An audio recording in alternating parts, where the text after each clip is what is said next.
Hello everyone, exercise 8.1 का question number 3 देखिए। Diagonal AC of a parallelogram ABCD bisects angle A so that first part show करना है हमें, it bisects angle C also. ABCD is a rhombus. ये दोनों चीजें show करनी है हमें। तो सबसे पहले एक डायग्राम बना लेते हैं हम।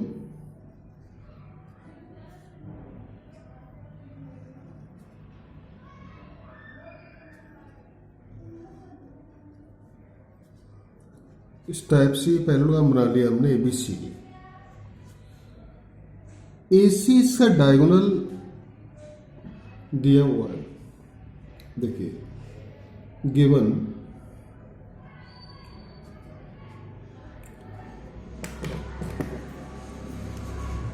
ABCD is a parallelogram, is a parallelogram. Diagonal AC bisects angle A। ठीक है, इसमें दिया हुआ है एंगल A को बाइसेक्ट कर रहा है, मतलब ये हुआ कि ये इसके इक्वल होगा। इनके 1 और 2 नेम दे देते हैं। एंगल 1 2 के इक्वल है।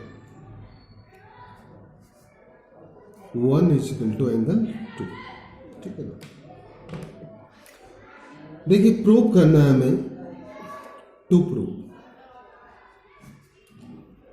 सबसे पहला पॉइंट है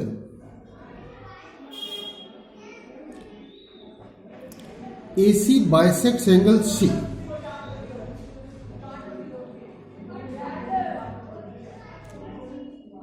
AC बाइसेक्ट्स एंगल C।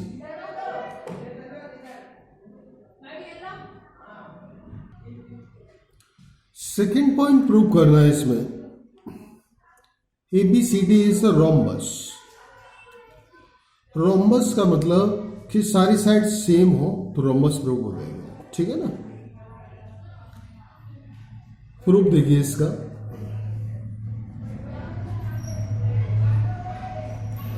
इसमें सबसे पहला पॉइंट गिवन है कि एसी एंगल ए को बाइसेक्ट करता है। AC bisects angle A, so angle 1 is equal to angle 2। तो इक्वेशन फर्स्ट इसको नेम दे दो। सेकेंड पॉइंट है इसका। अब इसमें देखो ये लाइन इसके पैरेलल है, ये इसके पैरेलल है, तो इसका मतलब इन एंगल्स के नेम कुछ दे देते हैं। ये एंगल जैसे 3 है, ये 4 है, और एंगल 2 जो 4 का ऑल्टरनेट एंटी एंगल हो जाएगा। Angle 2 is equal to angle 4 alternate interior angles. ये सेकेंड इक्वेशन होगी आपकी। This is the second equation. And जब देखो 1 2 के इक्वल है, 2 4 के इक्वल है।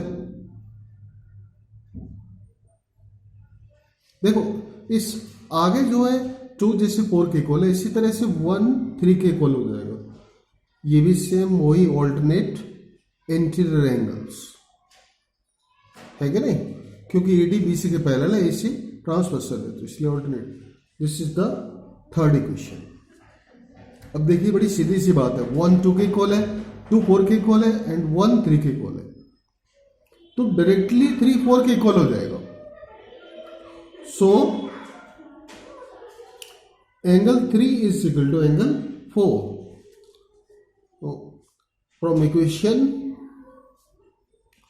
First, second and third.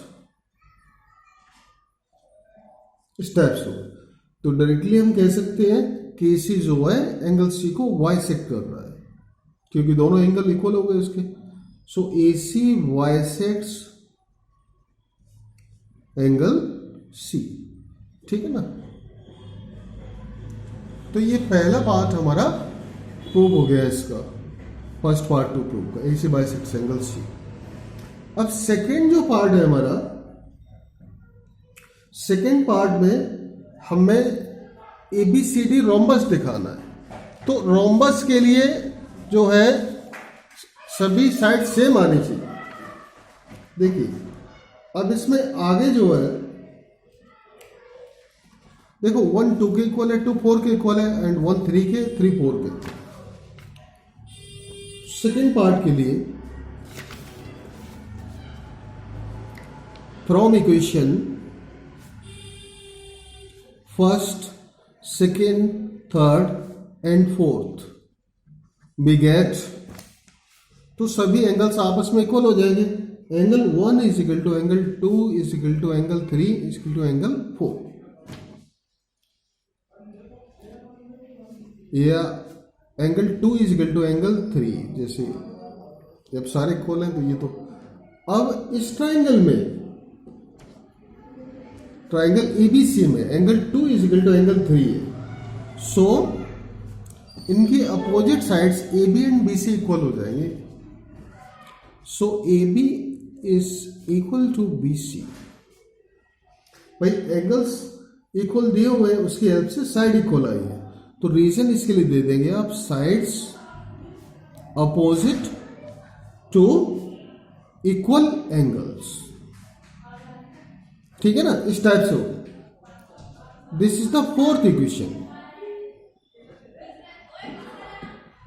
अब इसमें नेक्स्ट देखो, जिस तरीके से 2 3 के ऐसे ही 1 4 के इक्वल है। Angle 1 is equal to angle 4 किस ट्राइंगल में, ADC ट्राइंगल में। तो एंगल्स अपोजिट इक्वल है, अपोजिट एंगल से इक्वल है, तो साइड्स अपोजिट इक्वल हो जाएंगे ट्राइंगल में। So AD is equal to BC।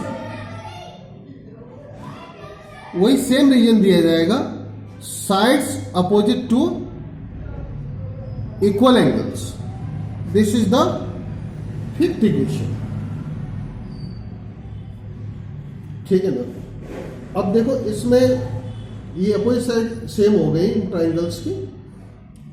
अब देखिए बाकी आगे जो है ये पैरेललोग्राम ऑलरेडी दिया हुआ है, तो पैरेललोग्राम की अपोजिट साइड सेम होती है। जैसे AB is equal to BC opposite sides of a parallelogram. इसी तरह AD is equal to BC हो जाएगा, वही same reason, opposite sides of a parallelogram. इसको इक्वेशन नंबर 6 दे दो, ये 7th हो गई। अब देखो इसमें AB BC के इक्वल है एंड AB DC के इक्वल है, DC AD के इक्वल है एंड AD BC के, तो चारों साइड सेम हो गई इस तरीके से। From equation 4th, 5th, 6th and 7th we get AB is equal to BC is equal to DC is equal to AD। जब चारों साइड इक्वल है तो सीधी सी बात है ये रोम्बस हो जाएगा। So ABCD is a rhombus, hence proved. यही आपको प्रूव करना था। इसे आप अच्छे से देख लीजिए, और अगर वीडियो पसंद आए तो सब्सक्राइब जरूर करना। And thanks for watching.